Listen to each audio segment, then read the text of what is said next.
Orang banyak boleh datang, tapi berapa yang sungguh-sungguh percaya kepada Tuhan? Itu juga banyak pertanyaan.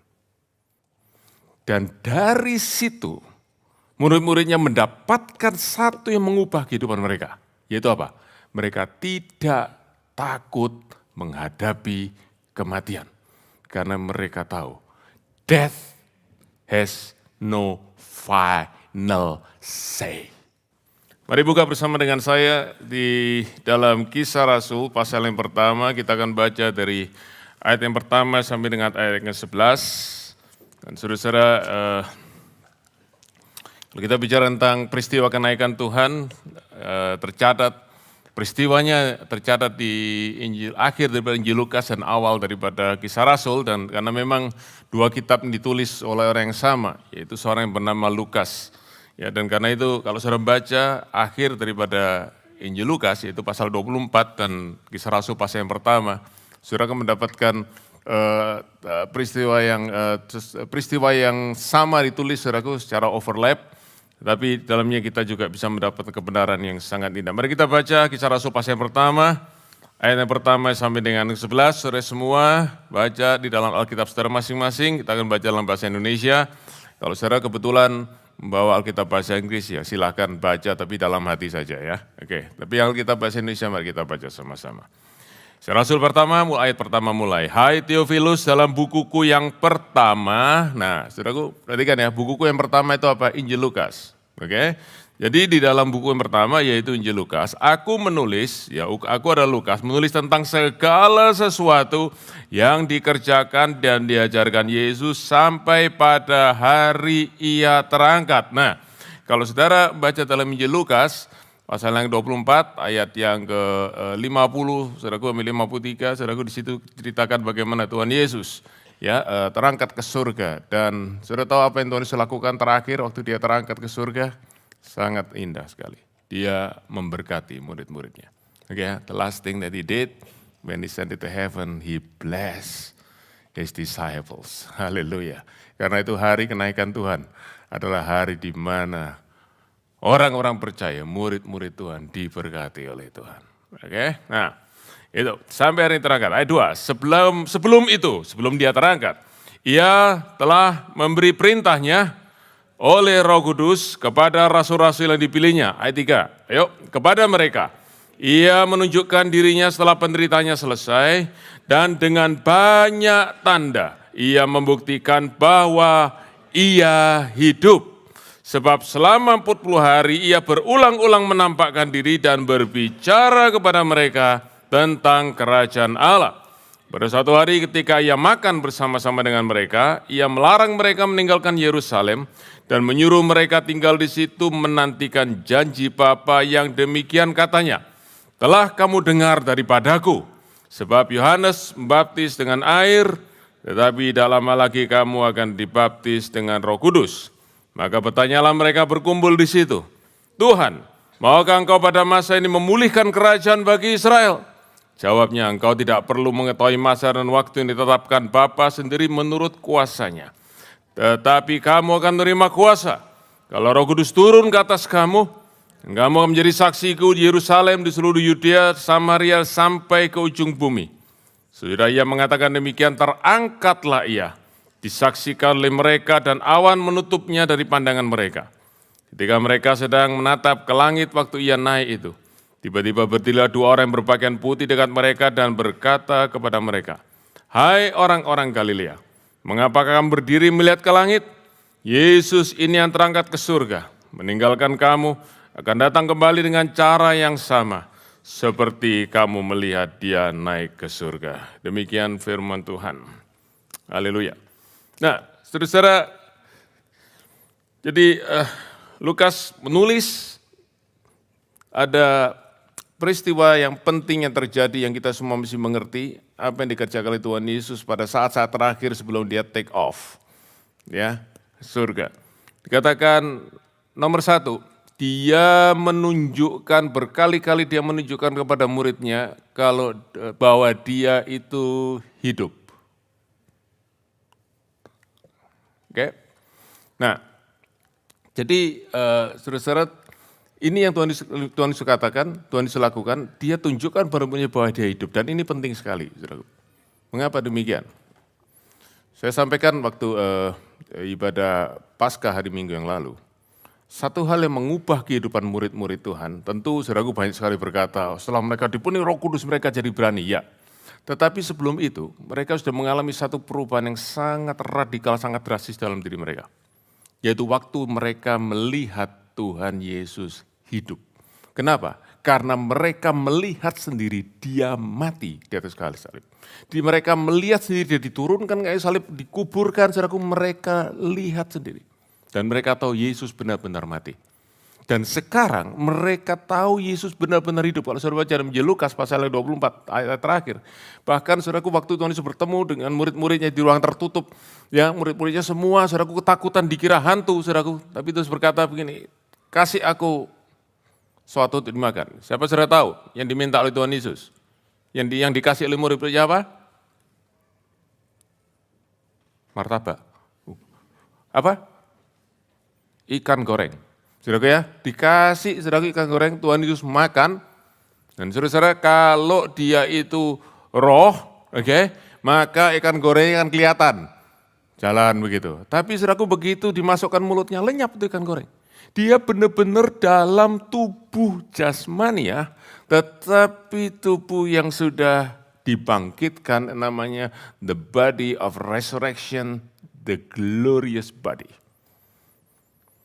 Dan di situ murid-muridnya melihat, ternyata maut sudah dikalahkan. Dan dari situ murid-muridnya mendapatkan satu yang mengubah kehidupan mereka, yaitu apa? Mereka tidak takut menghadapi kematian. Karena mereka tahu, death has no final say. Mereka melihat ternyata kematian itu bukan kata akhir. Karena Yesus bangkit dari kematian. Karena itu dia tunjukkan, dia itu hidup. Saudaraku, kalau saudara lihat di dalam surat 1 Korintus pasal yang ke-15, Paulus bahkan menyebut sampai yang melihat Tuhan Yesus itu hidup dan sampai dia naik ke surga itu ada kurang lebih 500 orang. Ya, 500 orang yang masih hidup pada waktu Paulus menulis surat di Korintus itu tentang kebangkitan. Kenapa saudaraku? Karena orang-orang di Korintus saudaraku banyak tidak percaya lagi ada kebangkitan. Mereka lalu Tuhan Yesus, Rasul Paulus berkata kepada jemaat, kalau kamu nggak percaya, lihat itu, ngomong sama orang-orang itu banyak dari mereka masih hidup. Ngomong, tanya sama mereka. Mereka adalah saksi hidup bahwa Tuhan Yesus hidup. Oke? Nah, tetapi kemudian, saudaraku, Tuhan Yesus setelah dia bangkit, sebelum dia naik ke surga, ada selang waktu 40 hari. Apa yang Tuhan lakukan selama 40 hari itu, selain dia membuktikan bahwa dia hidup, yang kedua, sudah lihat di dalam ayat yang ketiga, ya, 40 hari berulang-ulang menampakkan diri dan berbicara tentang kerajaan Allah. Nah, saudara-saudara, kalau sebentar lagi Tuhan Yesus akan pergi tinggalkan murid-muridnya, saudara tentu ingat ya, pesan terakhir itu selalu pesan yang paling penting. Betul ya? Saudaraku ya, itu pesan yang penting sekali, saudaraku. Dan saya ingin beritahu kepada saudara, dua pesan terakhir yang paling penting. Dari sekian banyak hal yang Tuhan Yesus sampaikan pada murid-muridnya, ada dua. Pesan terakhir yang Tuhan Yesus sampaikan sebelum dia naik ke atas kayu salib, sebelum dia mati, sebelum dia ditangkap saudaraku di Taman Getsemani, adalah tentang Holy Spirit, tentang Roh Kudus. Saudara bisa baca di Injil Yohanes pasal 14 dan pasal 16, saudaraku, itu saudaraku percakapan Tuhan Yesus dengan murid-muridnya setelah perjamuan terakhir di Yohanes pasal 13 didominasi oleh satu topik yang paling utama. Dia paling banyak bicara tentang Roh Kudus. Dan pesan terakhir sebelum dia naik ke surga adalah tentang kerajaan Allah. Saudara-saudara, bukan kebetulan kalau Roh Kudus dan kerajaan Allah dua hal terakhir yang Tuhan Yesus sampaikan. Sebab ini yang kita harus mengerti sama-sama sebagai orang-orang percaya, sebagai orang Kristen. Nah, saya hari ini saudaraku tidak akan terlalu banyak bicara tentang kerajaan Allah, karena saya akan bicara banyak mulai besok dan besok lusa, saudaraku, di Bible Study Camp.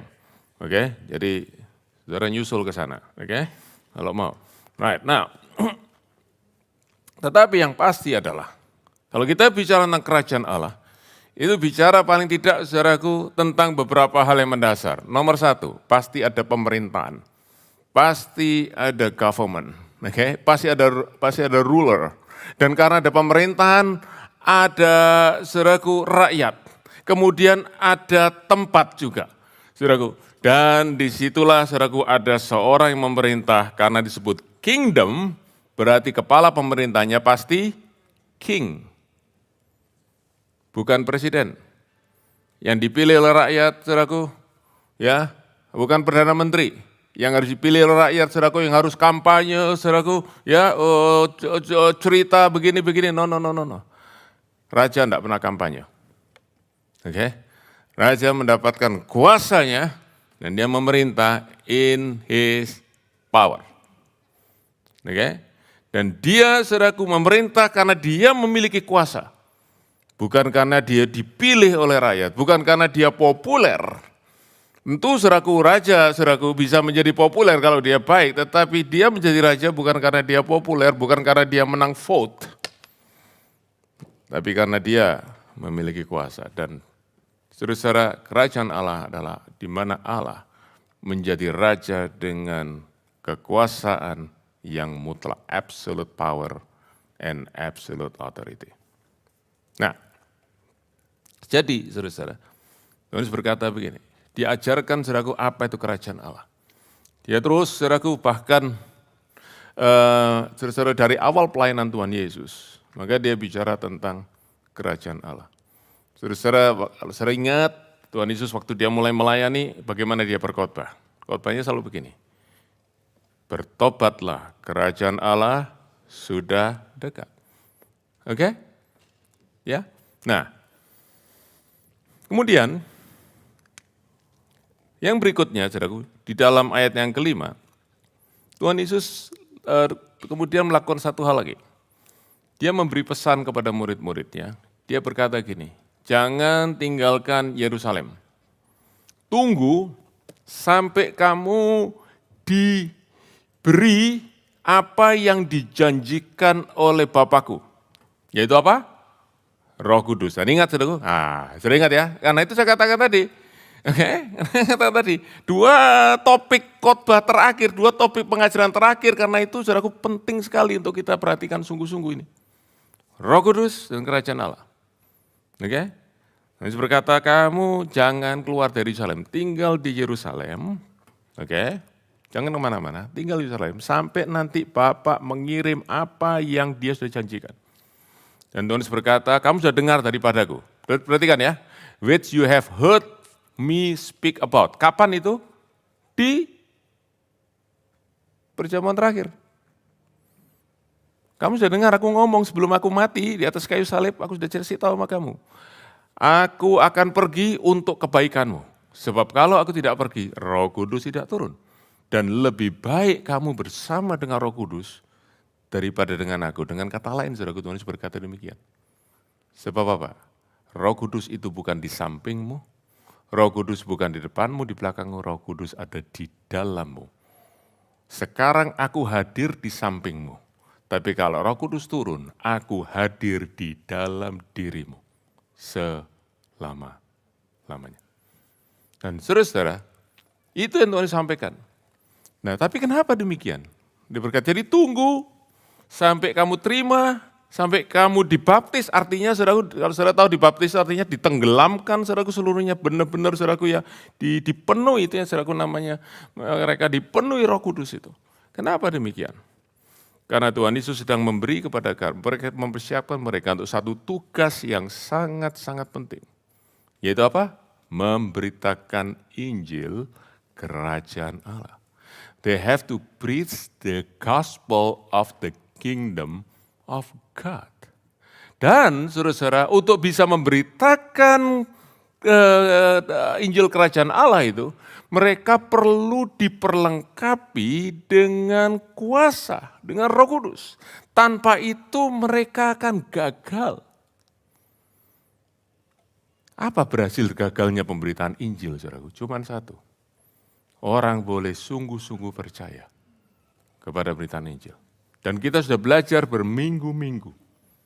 Pemberitaan tentang salib. Kalau ingat ngomong sama-sama, adalah kebodohan bagi mereka yang binasa.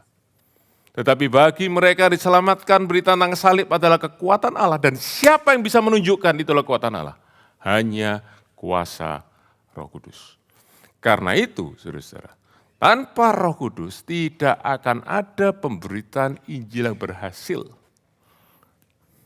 Usaha manusia tidak bisa membuat orang percaya.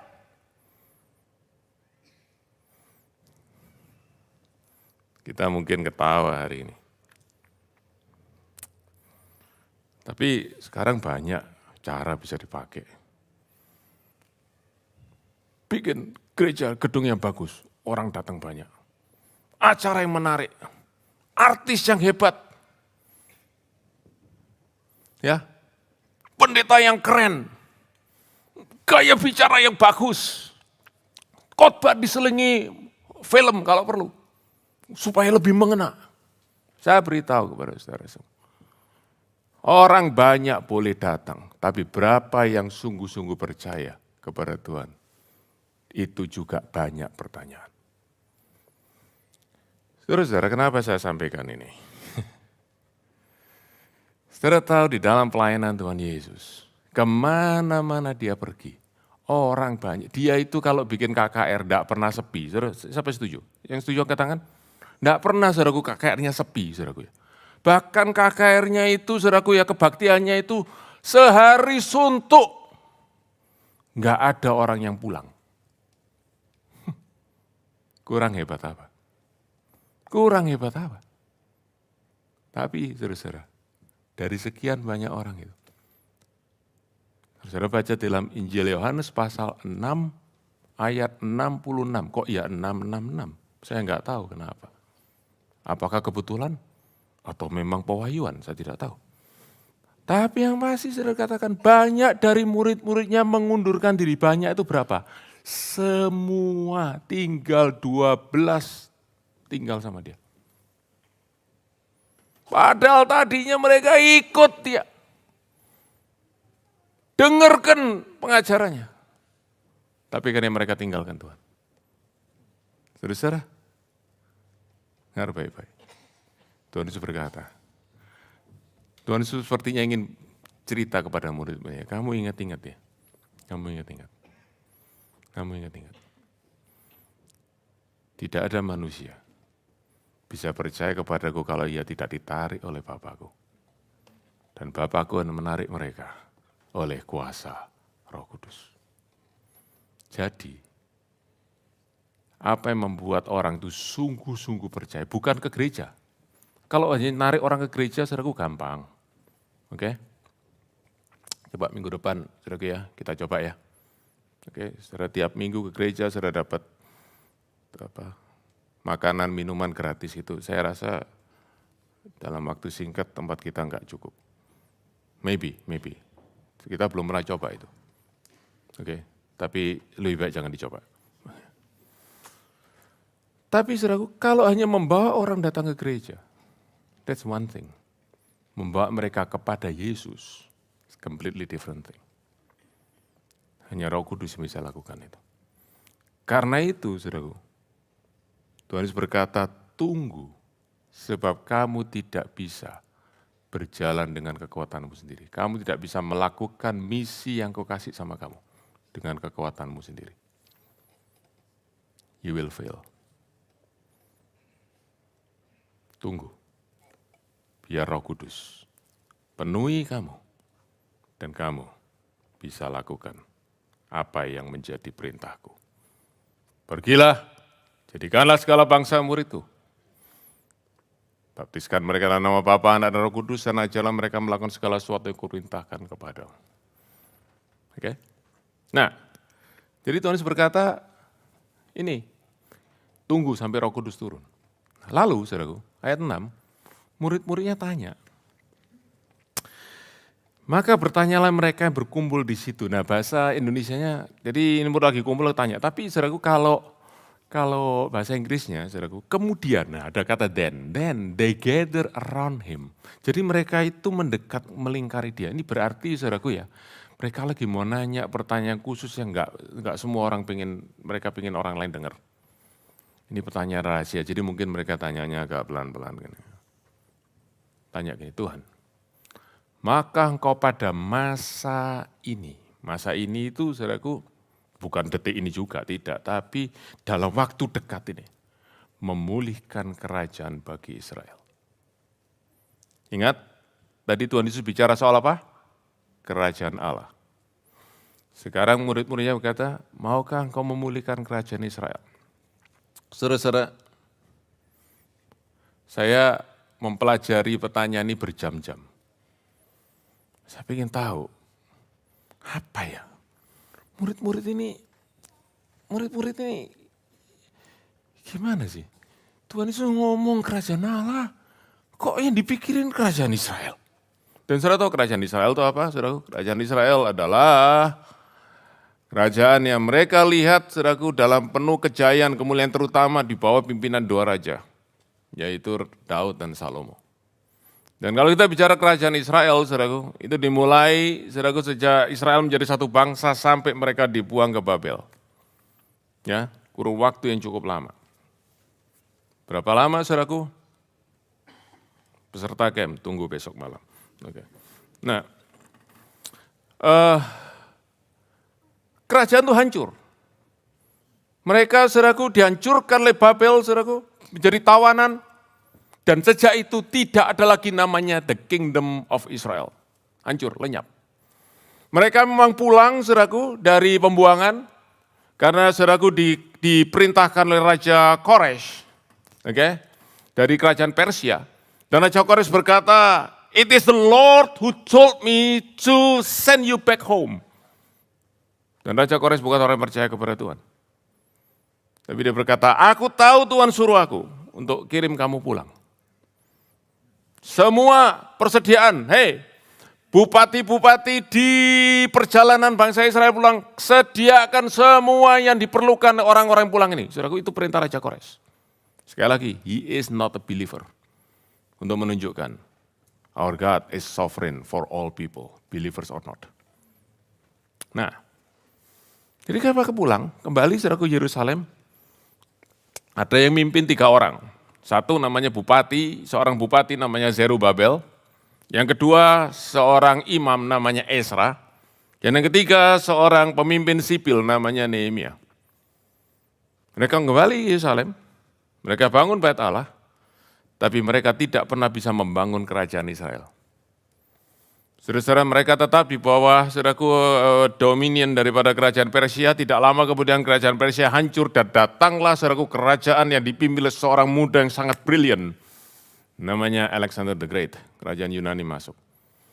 Dan saudaraku menguasai, saudaraku, Yerusalem. Oke, lagi-lagi mereka di bawah penjajahan Yunani.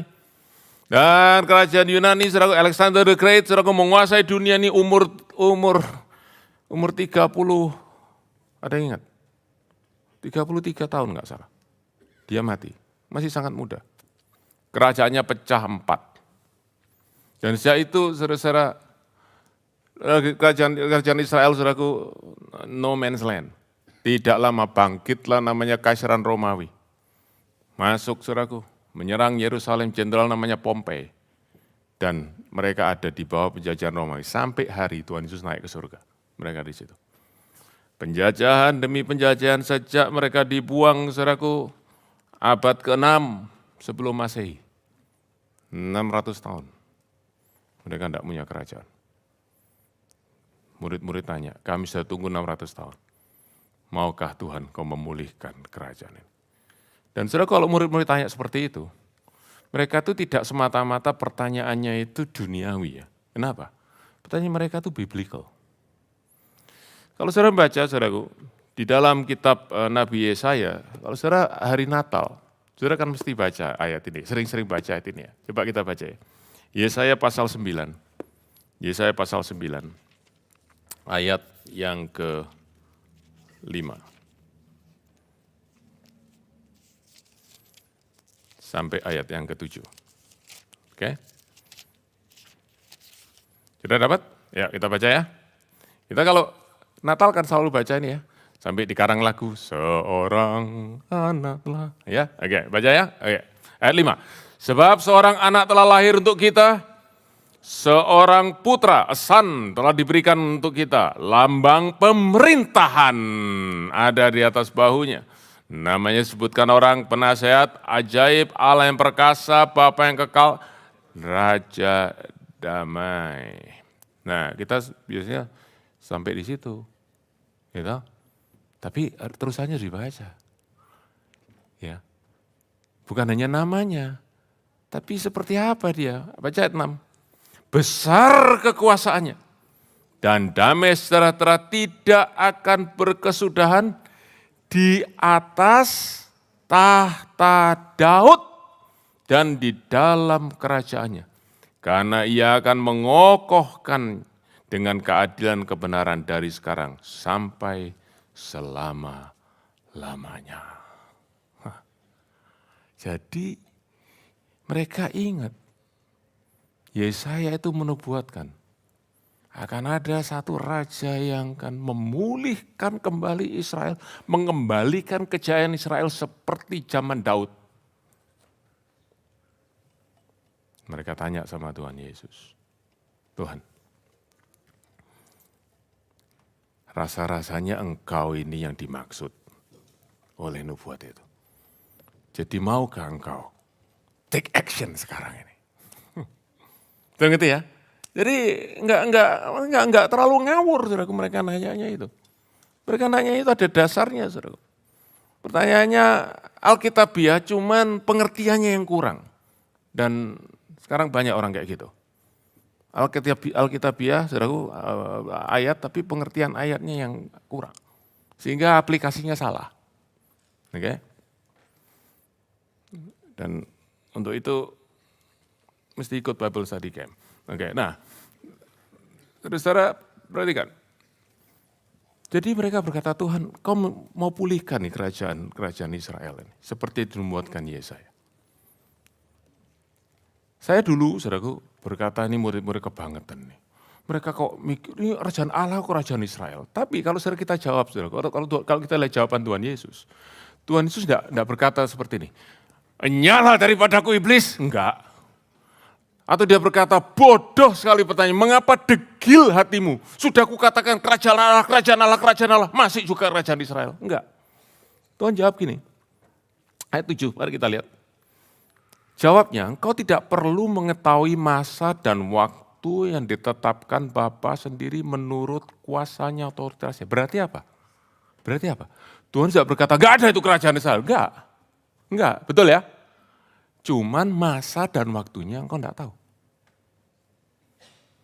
Ya, artinya apa?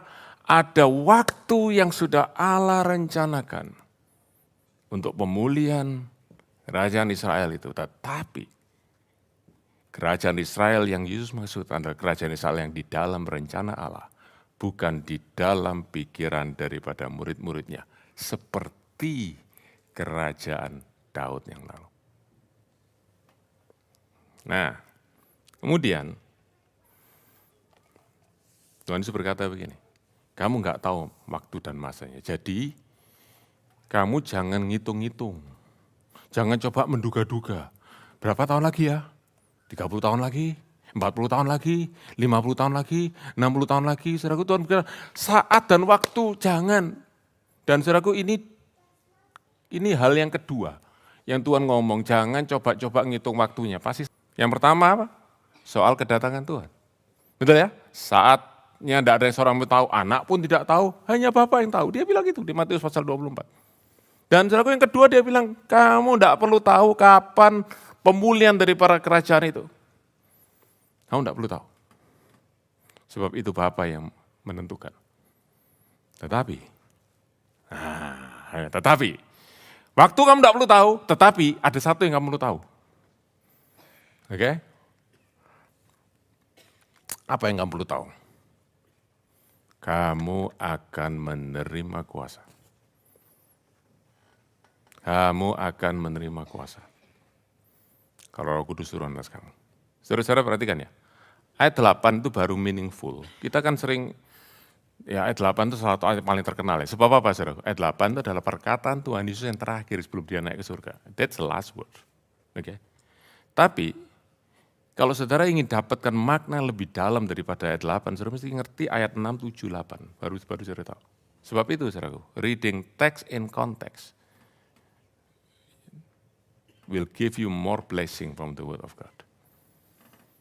Jadi murid-murid tanya, kapan pemerintahan itu, kapan the power itu, authority of the kingdom will be restored? Tuhan bilang, the timing you nggak tahu, tapi aku kasih kamu kuasa. Untuk apa? Untuk apa? Untuk kamu jadi saksiku, Yerusalem, Yudea, Samaria sampai ujung bumi. Perhatikan ya. Kamu akan jadi saksiku dan kamu akan punya power untuk memperluas, untuk expand this kingdom. Saudara-saudara, please follow me. Murid-murid tanya, Tuhan kapan kerajaan Israel dipulihkan? Saudara tahu, itu seperti kerajaan zaman Daud. Kerajaan zaman Daud seberapa? Nanti lain waktu saudaraku, saudara lihat sendiri di Alkitab seberapa itu. Tuhan bilang gini, yang aku mau bangun, itu kerajaan yang lebih daripada kerajaan yang Daud dulu punya. Sebab itu, kerajaan ini akan mulai dari Yerusalem, Yudea, Samaria, sampai ke ujung bumi. The whole earth. Jauh lebih besar daripada kerajaan Daud. Saudara perhatikan, this is very beautiful and powerful. Tuhan selalu membuka cakrawala kita untuk melihat lebih luas daripada pikiran kita sempit yang selalu cuma ngelihat saudaraku secara mikro. Terus saudaraku cuma itu aja. Tuhan berkata, lihat aku ini punya rencana lebih besar lagi. Kalau engkau rencanamu apa? Sekolah paling baik, nanti lulus kerja paling baik, oke? Gaji yang paling baik, istri yang paling baik, mobil yang paling baik. Tuhan berkata, aku tuh punya rencana lebih besar lagi daripada itu. Nanti aku bisa saving banyak untuk anak-anakku. Tuhan berkata, rencanaku lebih besar daripada buat kamu dan anak-anakmu. Bahkan lebih besar daripada buat 7 turunan. Ini istilahnya kan selalu pakai itu ya. Wah kekayaannya 7 turunan gak habis. Lebih besar daripada itu. Our God is great and His plan is great. Dan Dia ingin saudara dan saya ngerti itu.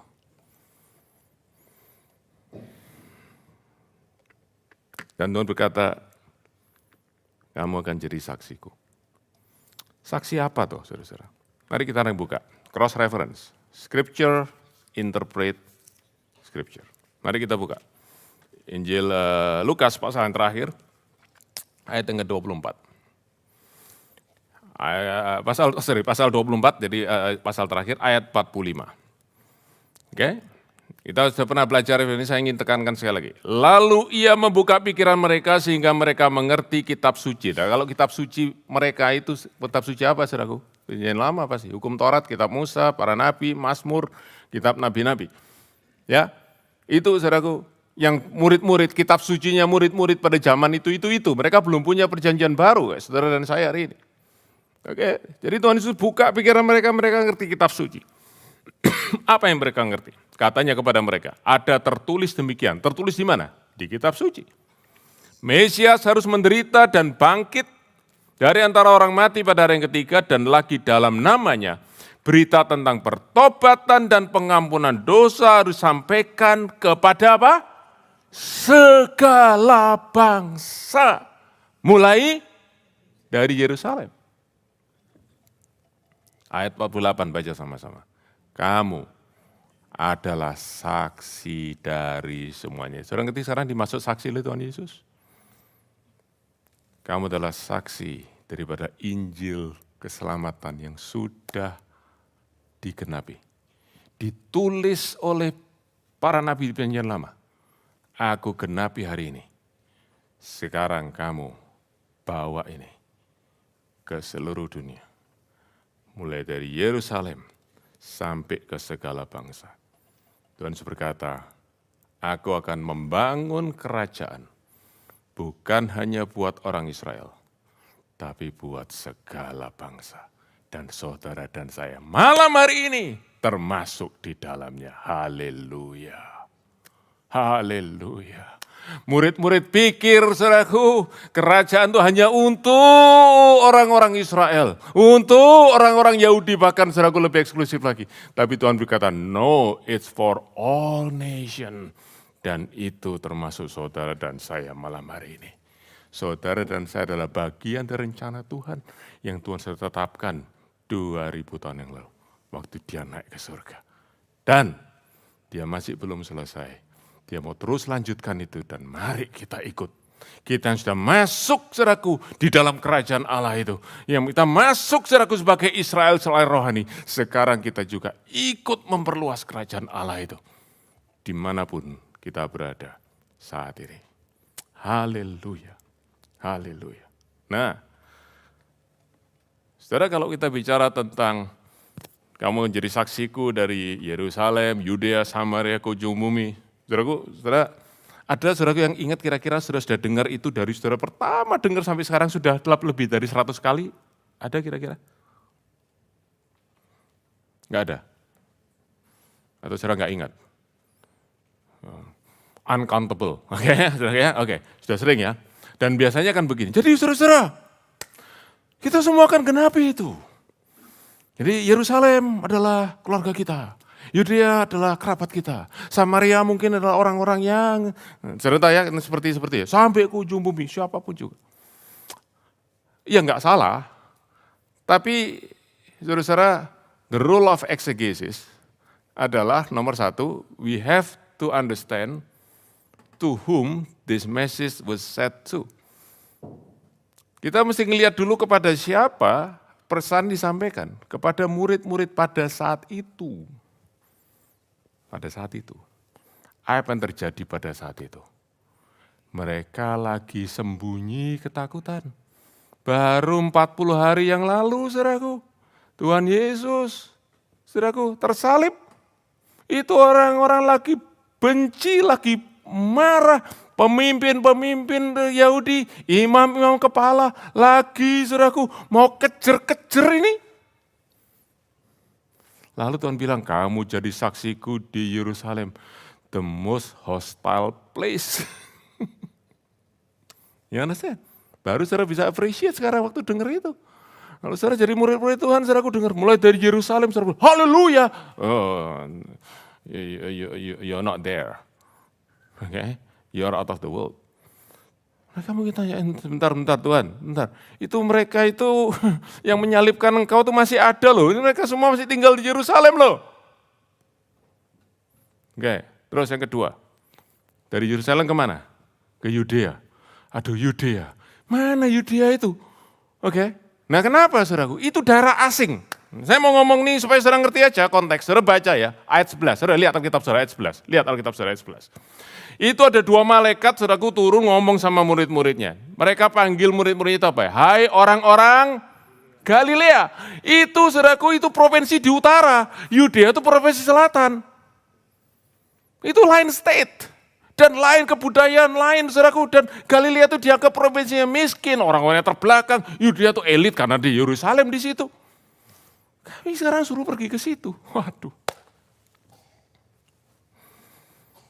Lalu berikutnya lagi mana? Samaria. Ya. Saudara ingat di Yohanes pasal 4, Tuhan Yesus pernah pergi ke satu kota kecil di daerah Samaria namanya kota Syikar. Lalu dia duduk di pinggir sumur, siang hari, saudaraku, sepi nggak ada orang, murid-muridnya pergi beli makanan. Lalu ada seorang perempuan datang mau nimba air. Ingat ceritanya itu? Lalu Tuhan ngomong sama dia, aku minta minum. Perempuannya jawab sinis. Orang laki-laki Yahudi minta minum sama perempuan Samaria. Kalau saudara baca ada kalimat berikutnya. Sebab orang Yahudi tidak bergaul dengan orang Samaria. Siapa yang ingat ada kalimat itu? Ada kalimat itu? Ada. Kami tidak bergaul dengan Samaria. Itu No, no, no, no, no, no, no, no. Dan mereka sudah punya agama sendiri. Percakapan Tuhan Yesus dengan perempuan Samaria itu, perempuan Samaria tanya, nyembah Tuhan yang benar di mana? Di Yerusalem atau di gunung ini? Gunung itu gunung Gerizim. Ngapain? Mereka sudah punya percayaan sendiri, biarlah. Kita sekarang ingin. Tuhan bilang, no, gak mau ke sana. Ya. Saudara bisa bayangkan kalau saya jadi murid Tuhan, saudara dengar perintah Tuhan Yesus Kisah Rasul 1:8 ini. Setelah itu kemana? Ke ujung bumi. Ke ujung bumi itu kemana? Saudara-saudara, banyak penulis Alkitab berkata, ujung bumi itu adalah, saudaraku, daerah, semua daerah yang dikuasai oleh kekaisaran Romawi saat itu. Jadi murid-murid Tuhan disuruh pergi, menginjil kepada orang-orang Romawi. Tuhan, mereka itu penjajah, mereka membuat hidup kita itu menderita. Kok kita kasih mereka berita Injil good news? No, kasih mereka bad news. You see? It's not easy, saudara. Ini mission yang benar-benar impossible. Tapi Tuhan berkata, Roh Kudus akan turun atasmu. Orang Yerusalem akan dengar kamu. Orang Yudea akan dengar kamu. Orang Samaria akan dengar kamu. Dan bangsa-bangsa lain, bukan Yahudi, bukan Samaria, akan dengar kamu. Sebab bukan kamu, tapi Roh Kudus bekerja. Saudara-saudara pernah baca Kisah Rasul? Saya ingin tanya, berapa banyak saudara tahu perkataan ini digenapi oleh Tuhan Yesus? Pada waktu Kisah Rasul ini masih ditulis. Tahu? Enggak tahu ya? Oke. Daftar Bible Camp. Oke. Saudara baca, Kisah Rasul pasal 2, hari Pentakosta. Petrus berkhotbah di mana itu? Yerusalem. 3.000 orang bertobat. Lalu dia masuk ke bait Allah, pasal 3, setelah menyembuhkan orang lumpuh. 5.000 orang bertobat. Dan saudaraku dikatakan Kisah pasal 2, tiap-tiap hari Tuhan menambah jumlah orang yang diselamatkan. Tambah, dan saudaraku mulai menyebar, saudaraku keluar Yerusalem. Pasal 8, saudaraku, Samaria dengar Injil. Percaya, Petrus, Yohanes diutus ke sana, bukan hanya mereka dengar Injil, mereka terima Roh Kudus di sana. Terus, saudara, setelah itu ya, sudah Samaria toh, masuk Kaisarea, itu saudaraku sudah di luar provinsi itu. Itu seorang perwira Italia namanya Cornelius. Dengar, saudaraku, dia dapat penglihatan dari Tuhan, malaikat panggil Petrus ke rumahnya, Petrus beritakan Injil, Roh Kudus turun, mereka diselamatkan. Sampai Paulus pergi ke kota Efesus, itu sudah daerah di luar, benar-benar di luar Palestina. Pasal 19.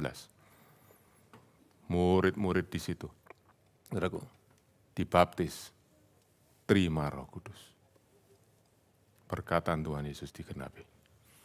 Dia berkata, aku sedang memulihkan kerajaan Israel, tapi kerajaan Israel yang lebih besar daripada kerajaan Daud.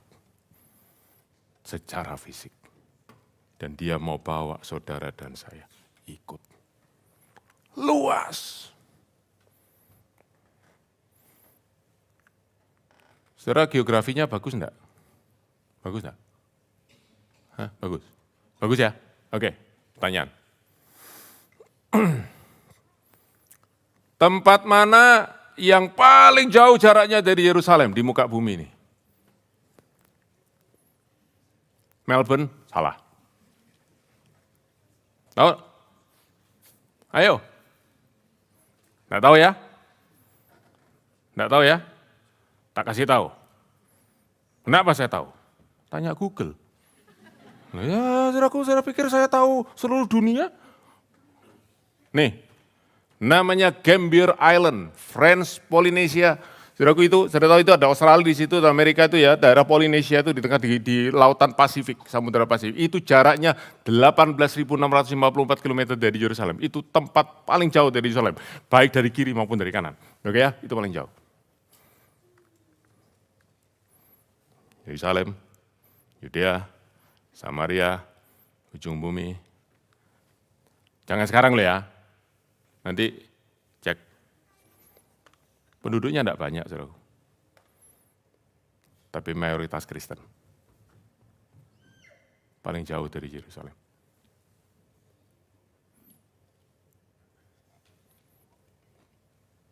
Bisakah saudara mempercayai perkataan Tuhan Yesus? Can you trust the word of Jesus? When he said, you will be my witness till the end of the earth. Titik yang paling jauh dari Yerusalem. Dengar Injil. Percaya. Haleluya.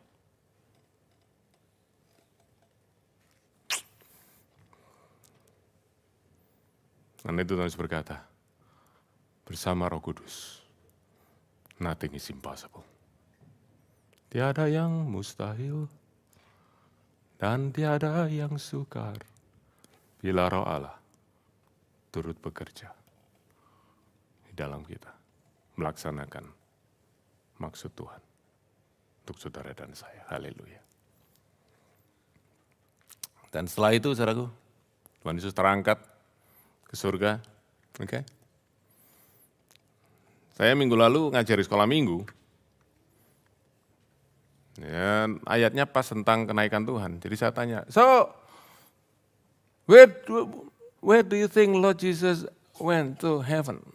Oh, to the sky, very high. Oke, ya, saudaraku ya, namanya anak kecil, saudaraku ya. Ya. Tapi selalu beritahu sama mereka, mari kita lihat di dalam Alkitab. Tuhan Yesus kemana? Dia naik ke surga, duduk di sebelah kanan Allah Bapa. Dia naik ke surga karena dia dinobatkan menjadi raja, coronation. He is exalted. Dan kalau saudara membaca di dalam Filipi pasal 2, ayat yang kelima dan seterusnya. Hendaklah kamu dalam hidupmu bersama menaruh pikiran perasaan yang terdapat juga dalam Kristus Yesus yang walaupun dalam rupa Allah tidak menganggap kesetaraan dengan Allah sebagai milik yang harus dipertahankan, melainkan telah mengosongkan dirinya dan mengambil rupa seorang manusia. Dan dalam keadaannya sebagai manusia telah merendahkan dirinya dan bahkan taat sampai mati di atas kayu salib. Ambil tempat yang paling bawah. Lalu berikutnya. Itulah sebabnya Allah sangat meninggikan dia. Dan memberi dia nama di atas segala nama. Supaya di dalam nama Yesus bertekuk lutut segala yang di surga, di bumi dan di bawah bumi, dan segala lidah mengaku. Yesus Kristus adalah Tuhan bagi kemuliaan Allah Bapa. Saudara masih ingat 2 minggu yang lalu?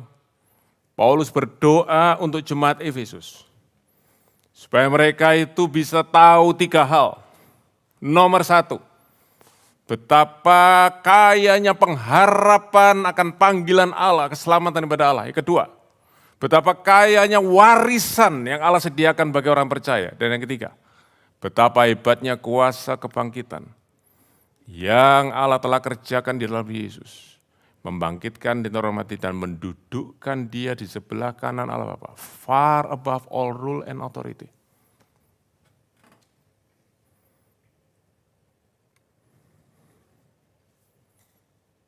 He is the King of Kings. Dan dia Raja yang berkata kepada kita, I give you power to be my witness.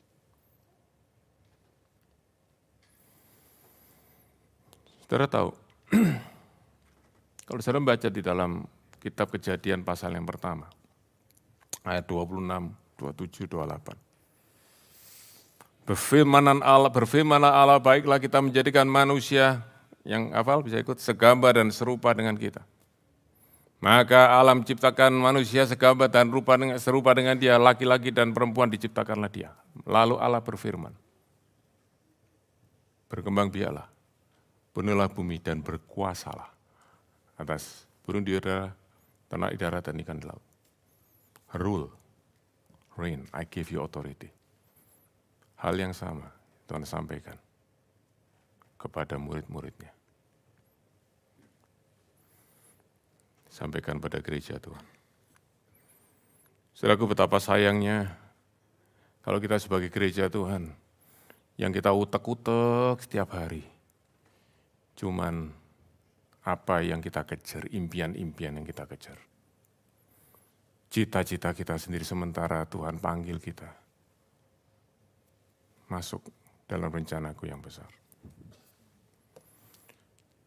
Saudara, saya dalam pekerjaan saya sehari-hari salah satu tugas saya melakukan penelitian. Saya punya beberapa proyek penelitian, saudaraku lagi berjalan. Ya.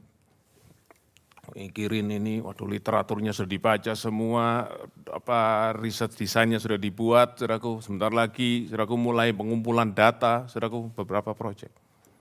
Tiba-tiba saya dapat telepon dari satu orang. Daniel, can I talk to you? Saudaraku, saya tidak bisa menolak orang ini. Karena dia adalah seorang CEO dari sebuah organisasi. Yes, what can I do for you? Dia bilang, Daniel, I want to have a big project. Dia sebutkan jumlahnya. Do you want to be part of it? Saya bilang, loh, saya ini lagi ada 2-3 proyek lagi mau jalan ini.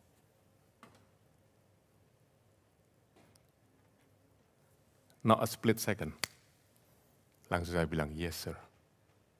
Artinya apa? Saya tinggal semua proyek saya. Saya ikut proyek dia.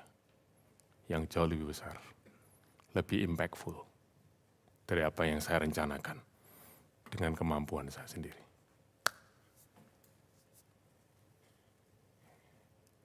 The King Jesus is calling us. You worry about your kingdom. I have a kingdom much bigger than yours. Will you join me? Saya berdoa. Saudara akan bisa berkata, yes Lord. Yes. Ayat terakhir. Waktu Tuhan Yesus terangkat ke surga, murid-muridnya ngeliat terus, sampai dia tertutup awan, saudaraku, masih lihat terus. Jadi Tuhan Yesus nggak kelihatan, sekarang lihat awan. Saya nggak tahu.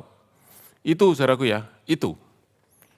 Di Alkitab nggak ditulis, tapi saya lagi pikir sebenarnya itu tepat pakai satu kata. Itu namanya ketenggengan. Nah yang ngerti adalah orang-orang yang vocabnya bagus. Tercengang. Malaikat 2 turun. Apa tugasnya? Salah satu tugas malaikat adalah menghentikan lamunan. Ngelamun. Oke, ketenggengan sudah nggak ngerti? Oke, pakai bahasa lainnya. Delahom.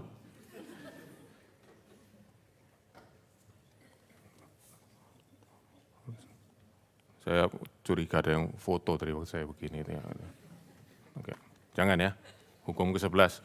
Oke. Hei, orang Galilea, ada apa kamu lihat ke sana terus? 2 hal. Artinya apa, saudaraku? Malaikat bilang, nomor 1. Kamu lihat-lihat sana itu buat apa? Kamu ini punya tugas. Ingat apa yang Tuhan ngomong sama kamu. Lakukan sekarang. Dan saudara 12, langsung murid-murid lakukan. Mereka kembali Yerusalem, mereka doa. Saudaraku sampai 10 hari kemudian Roh Kudus turun. Oke? Perlu diingatkan kadang-kadang. Kita juga kadang-kadang gitu ya. Tercengang. Nggak tahu bikin apa, padahal Tuhan panggil kita tugas yang mulia. Yang kedua, ini penting. Malaikat itu berkata begini. Yesus yang terangkat ini nanti akan datang kembali.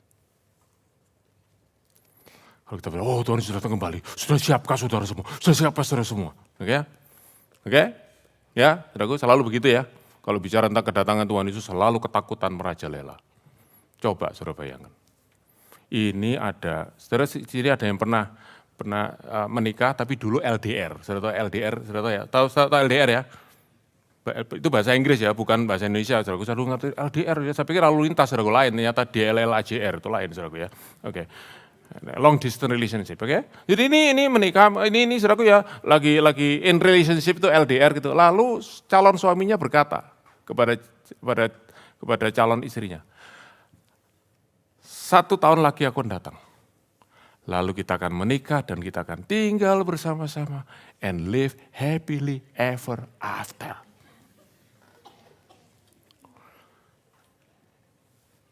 Satu bulan sebelum datang, calon suaminya kirim surat lagi. Sayangku, 1 bulan lagi aku datang. Saudara, menurut saudara, kira-kira perasaan calon istri ini gimana? Gimana? Gimana? Maka ketakutanlah calon istri ini. Hah? Iya? Hah? Apa? Senang saudaraku, menghitung hari. Ya,